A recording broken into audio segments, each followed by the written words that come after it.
Blood shimmered black beneath the courthouse floodlights while 905 motorcycles idled around the square like a steel army waiting for permission to become something far worse, and in the center of that roaring ocean of chrome stood a trembling grocery clerk with a split lip clutching a wrinkled name tag stained with motor oil.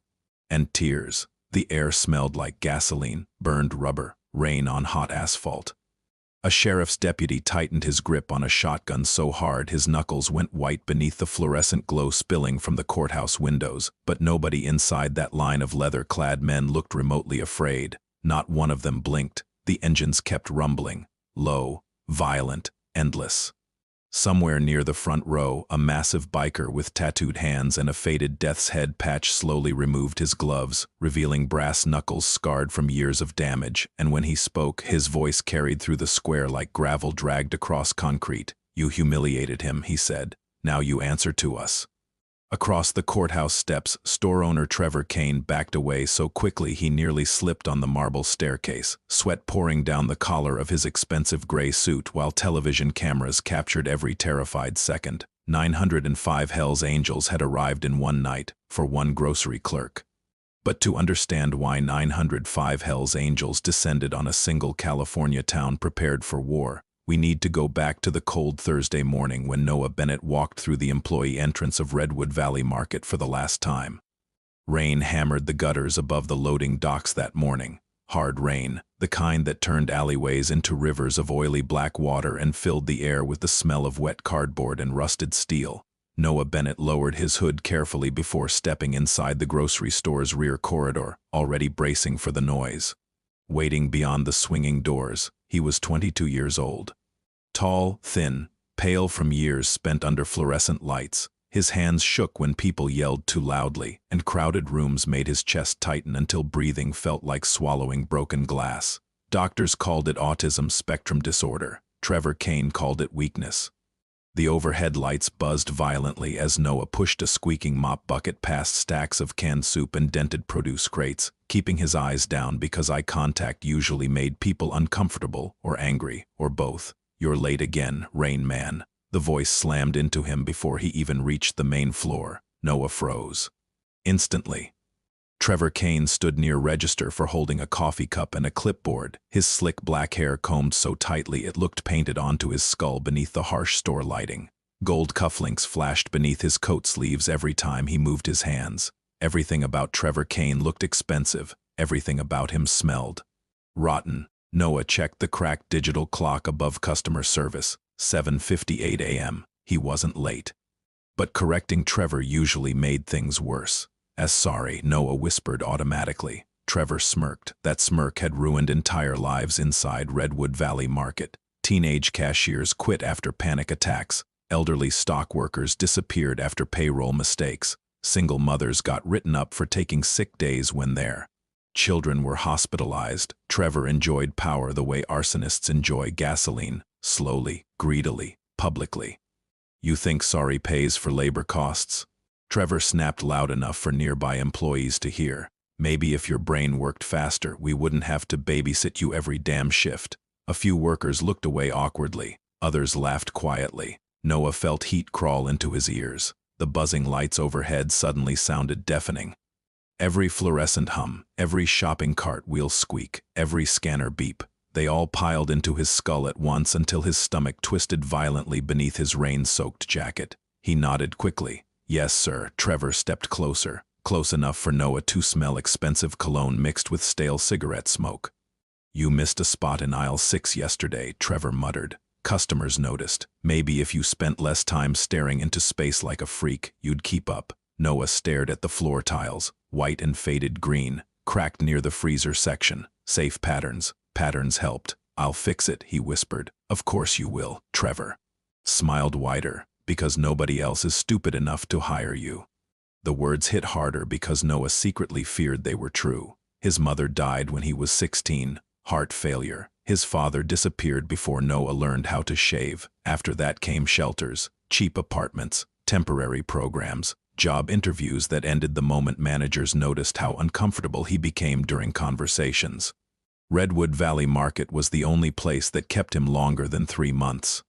Even if every day inside it felt like surviving a storm, Outside, thunder rolled over Redwood Valley, California, shaking the windows while headlights smeared across wet streets beyond the fogged storefront glass.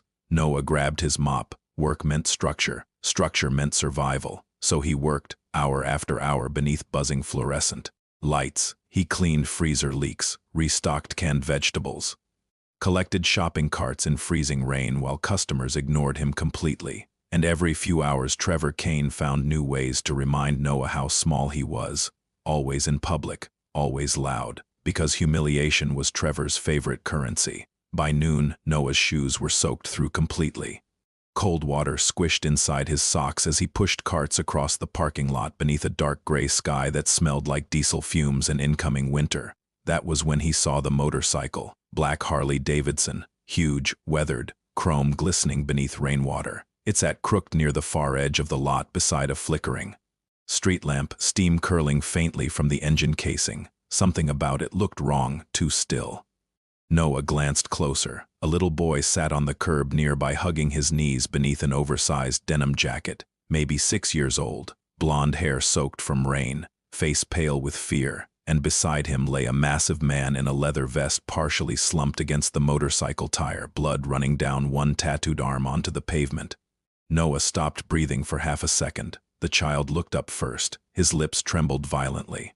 "Mister," the boy whispered, "my dad won't wake up." The rain kept falling, cold, heavy, merciless, and somewhere deep inside Noah Bennett, something older than fear finally moved.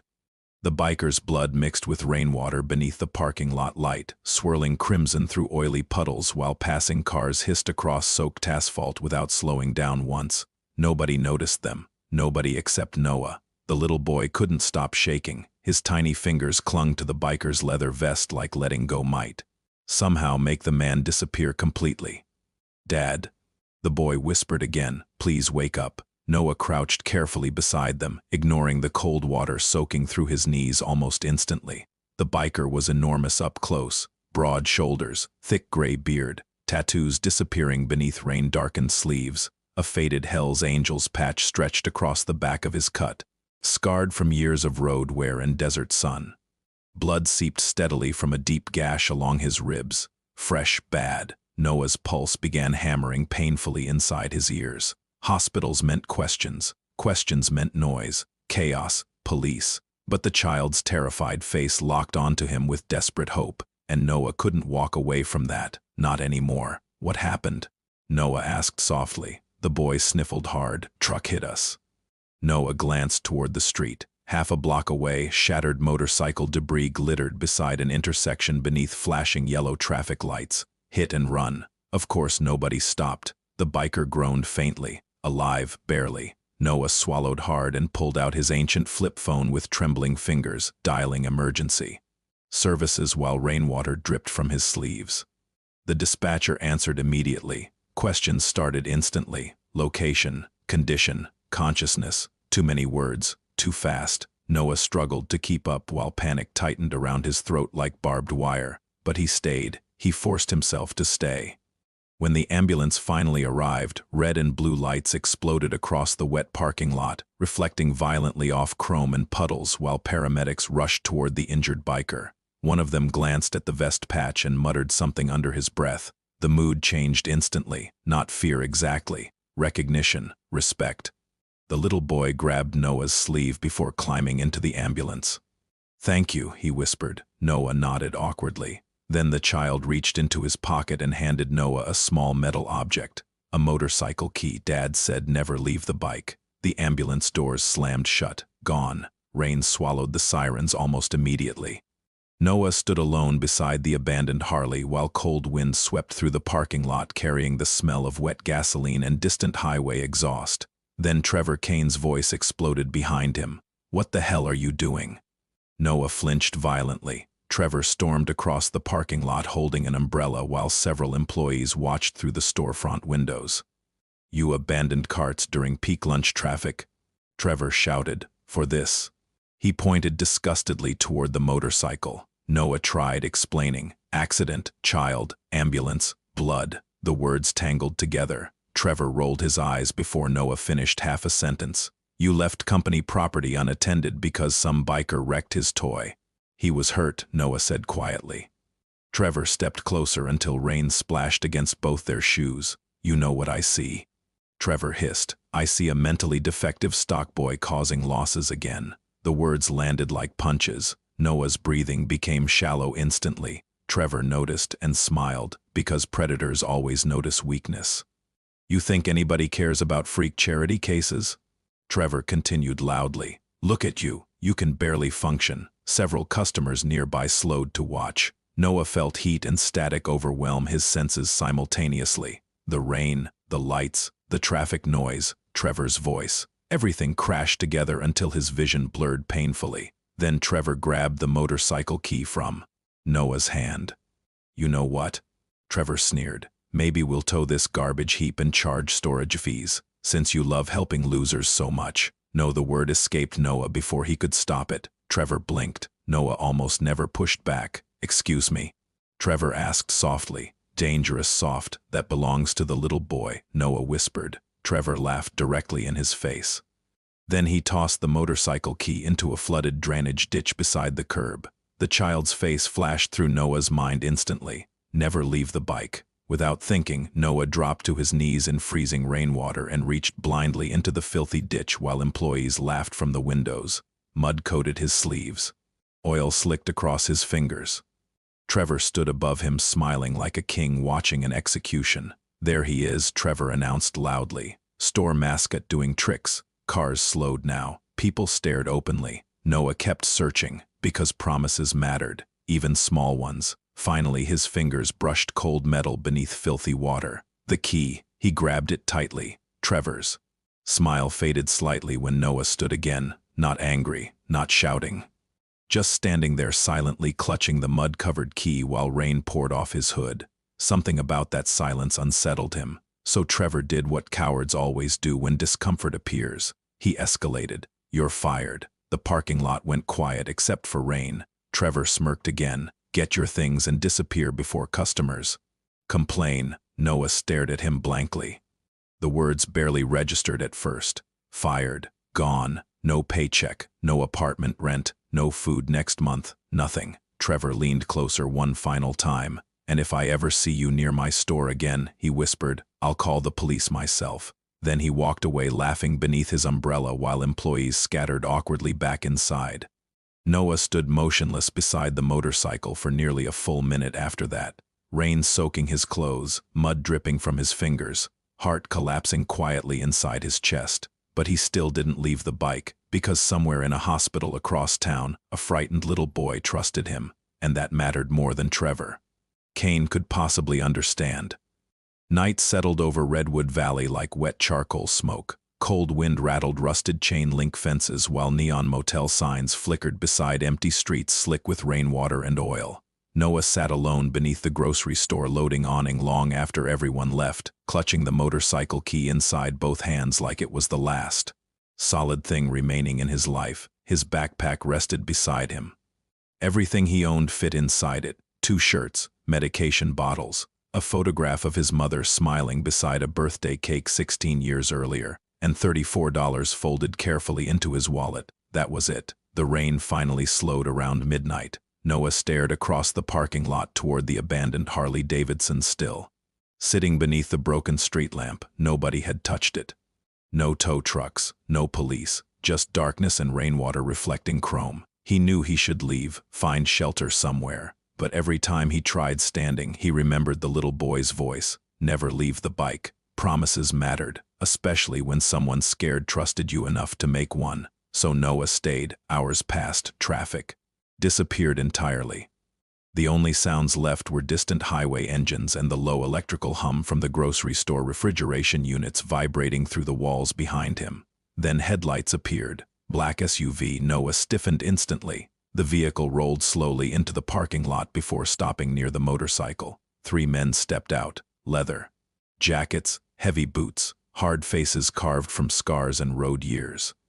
The largest man looked toward the Harley immediately, then toward Noah. The atmosphere changed instantly. Danger filled the parking lot like gasoline vapor. Not loud danger, quiet danger. The kind that arrives before violence. One biker stepped forward slowly. You touch the bike? He asked, His voice sounded calm, too calm. Noah swallowed hard, and no. The man's eyes dropped toward Noah's muddy sleeves and bruised knuckles from searching the ditch earlier. Then he noticed the key. Everything paused, rain dripped from the awning overhead. Finally, the biker spoke again. "Where's Mason?" Noah explained carefully. "Accident, ambulance, little boy, hospital." The bikers listened without interrupting once. When Noah described Trevor throwing the key into the ditch, something dark passed silently across their faces. Not surprise, recognition, like cruelty was a language they knew intimately. One biker muttered a curse beneath his breath. Another removed gloves slowly. The largest man finally nodded toward Noah. "You stayed here this whole time?" Noah looked confused by the question. "The boy asked me to." Silence again, long silence, the kind that feels heavy. The big biker stared at him differently now, not suspicious anymore, almost stunned. "You got a place to sleep tonight?" Noah hesitated. That hesitation answered everything. The biker exhaled slowly through his nose. "Jesus Christ."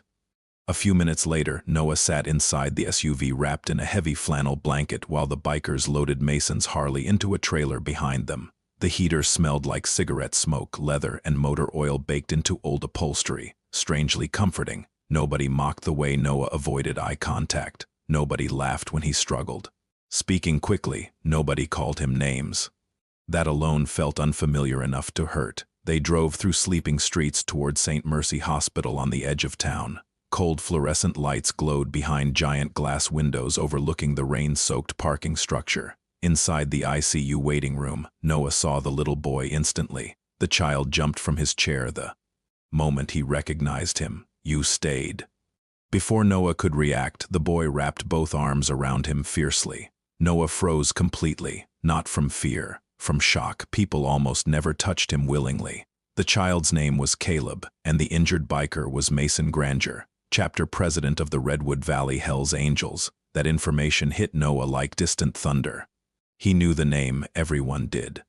Stories traveled through towns like Redwood Valley. Stories about massive biker convoys, violent fights, federal investigations. Men feared enough that people crossed streets to avoid them. But none of those stories matched the exhausted father lying unconscious behind ICU glass while his little boy cried into Noah's shoulder. Mason survived surgery, barely. Broken ribs, internal bleeding, concussion. Doctors said another 20 minutes in the rain might have killed him. The bikers learned exactly who stayed beside him anyway. Every detail, the ambulance call, the firing, the humiliation in the parking lot, Trevor Kane's cruelty. Noah didn't realize the room had gone completely silent until he looked up.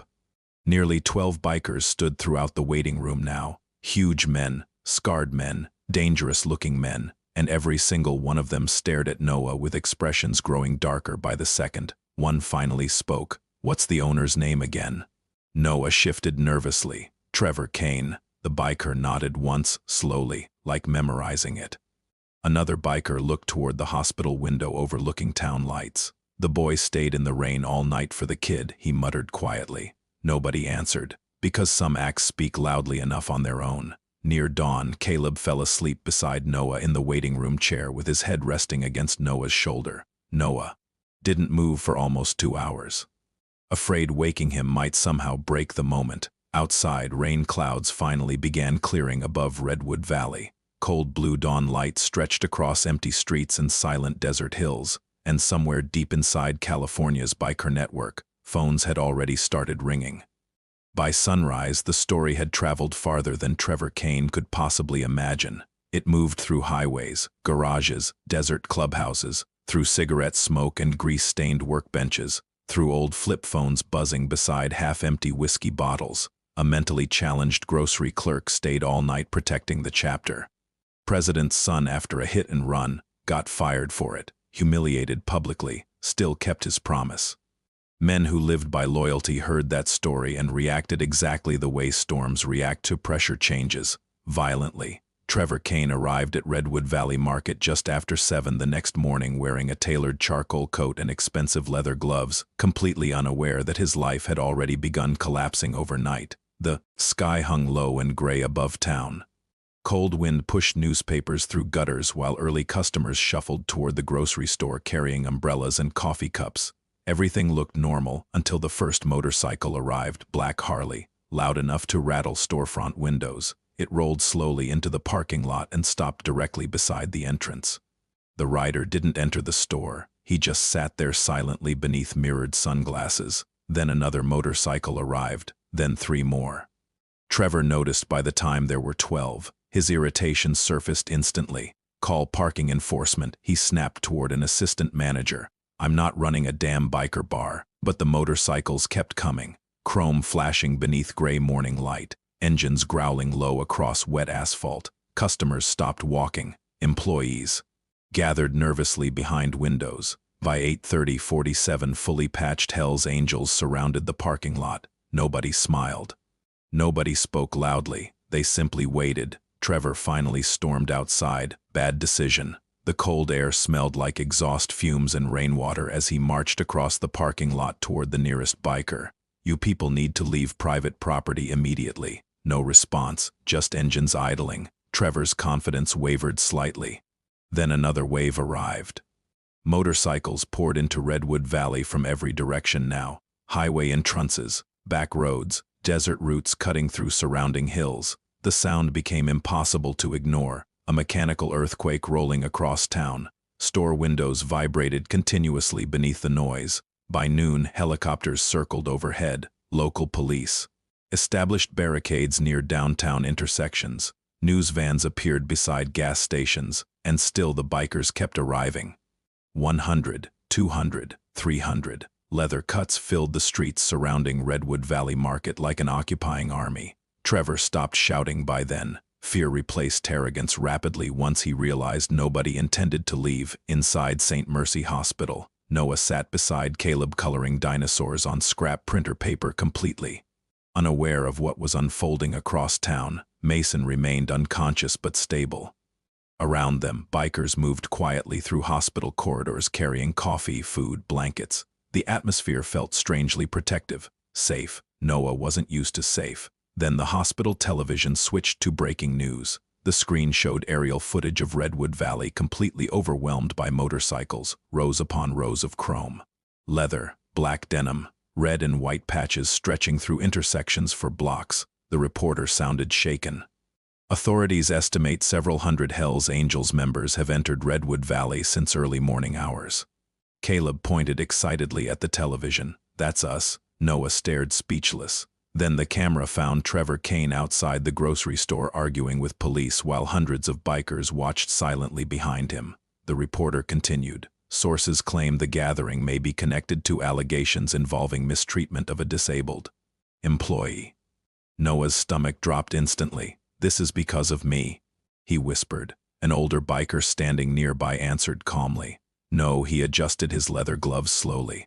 "This is because people like him think nobody protects people like you." The sentence hit Noah harder than any insult Trevor ever delivered, because nobody ever had protected him before. Outside, Redwood Valley descended deeper into chaos. The biker count passed 600 by late afternoon. Highways clogged for miles. Restaurants filled entirely with leather-clad riders eating silently beneath stunned stares from locals. But despite the overwhelming numbers, violence never started. That almost made it worse, because the restraint felt deliberate, controlled, like watching wolves stand perfectly still before deciding whether something deserved mercy. Then Mason woke up.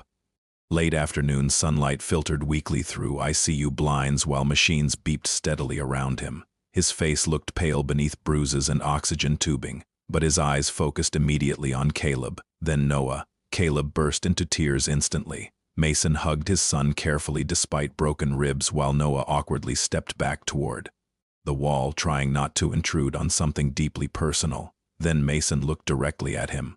Calm, serious. "You stayed."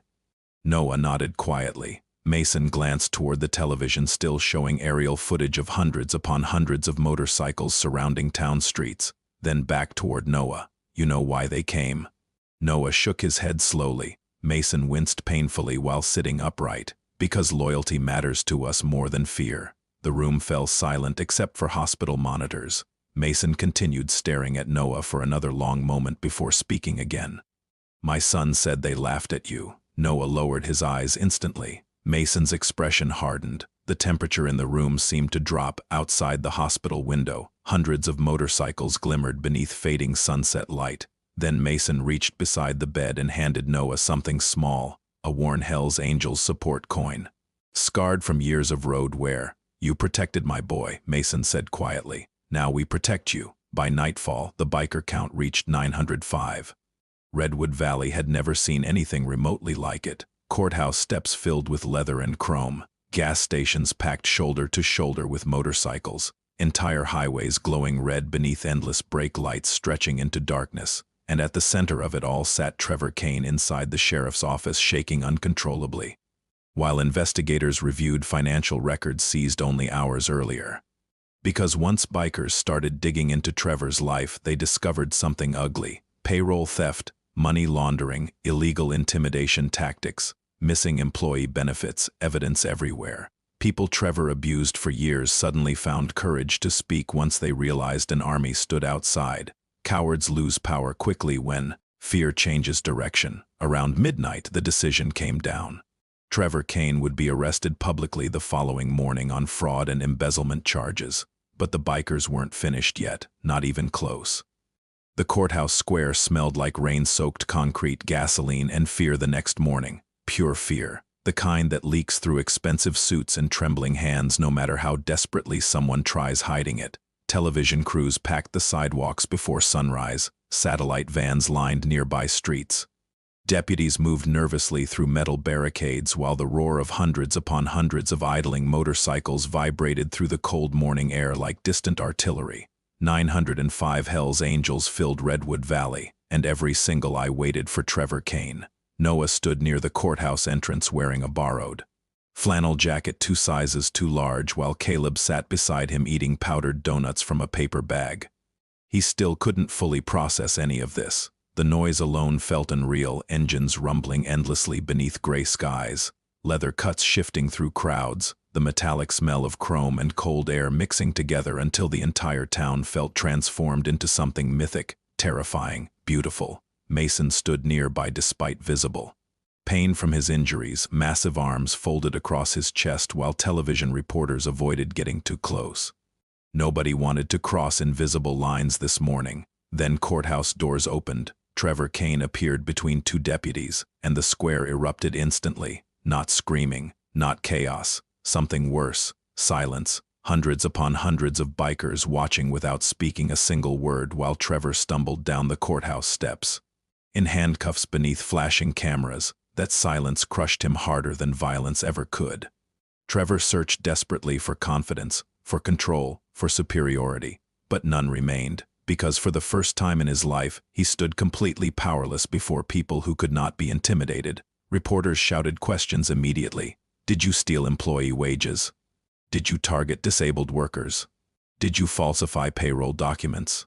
Trevor tried speaking. Nothing came out. Then he saw Noah, standing safely beside Mason Granger, protected, respected, wanted. Trevor's face collapsed. Because predators understand one thing better than anyone else in the world. They understand when prey stops being alone. Mason stepped forward slowly until the entire courthouse square seemed to tighten around him. Cold wind pushed against his leather cut while chrome motorcycles stretched endlessly. Behind him, beneath storm-colored skies, "You remember him?"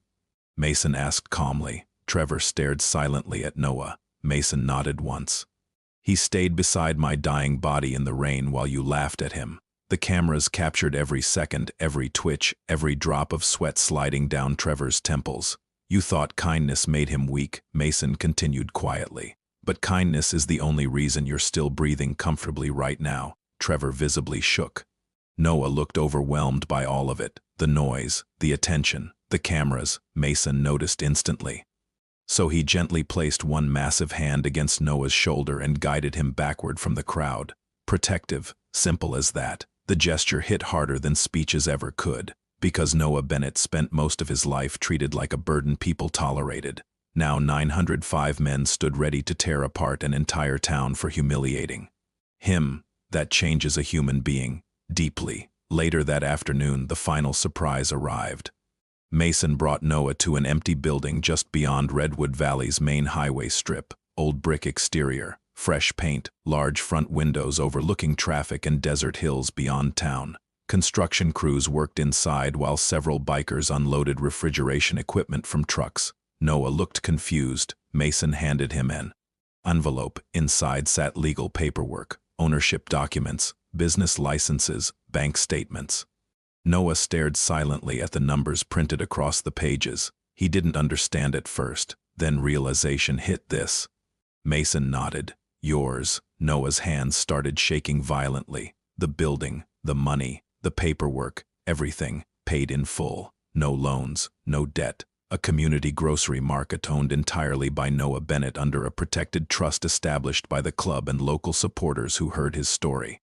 47 former Redwood Valley employees already agreed to work there instead of Trevor's collapsed company. Noah looked like he might collapse himself. I can't. Yes, you can, Mason interrupted softly. The big biker pointed toward the storefront sign still covered beneath a black tarp. One rider nearby pulled the tarp loose. The new sign underneath read, Bennett Family Market. Noah stopped breathing. Family, a word he never expected attached to his name again. Caleb grabbed his hand excitedly. You own it now. The little boy smiled so hard his entire face lit up beneath the afternoon sunlight. Noah's eyes filled instantly. He tried speaking twice before words finally emerged. My mom used to. His voice cracked completely. Mason waited patiently. Noah swallowed hard. She used to dream about owning a place like this. The desert wind carried the smell of fresh asphalt and motor oil through the parking lot while rows of motorcycles glimmered beneath golden evening lights stretching across Redwood Valley. For the first time in years, Noah didn't feel invisible, didn't feel broken, didn't feel like the world merely tolerated his existence. He felt seen. And once human beings feel seen after years of loneliness, they never forget the moment. That evening, nearly 1,000 motorcycles rolled slowly out of Redwood Valley beneath a burning orange California sunset. Chrome flashed endlessly across the highway. Engines thundered through desert valleys like distant war drums fading into history. Locals stood silently beside roads watching the convoy disappear westward beneath. Enormous skies stained amber and blood red. Some watched in fear, others in awe. But nobody in Redwood Valley ever mocked Noah Bennett again. Because the town learned something irreversible that week. The quietest people sometimes carry the purest hearts, and when warriors discover someone truly good suffering alone in a cruel world, they will cross entire states to protect them. Noah kept the support coin Mason gave him inside the market register after opening day, right beside an old photograph of his mother smiling beneath birthday candles. Every morning before unlocking the doors, he touched both gently, a reminder that kindness matters, promises matter, and somewhere beyond the desert highways stretching across California, there are still people willing to stand between the innocent and the wolves. If this story moved you, take a moment to like the video, subscribe to the channel, and turn on notifications so you never miss another story about loyalty, sacrifice, and impossible justice. And down in the comments, tell us the moment that hit you hardest, because sometimes the smallest acts of kindness create the biggest storms the world has ever seen.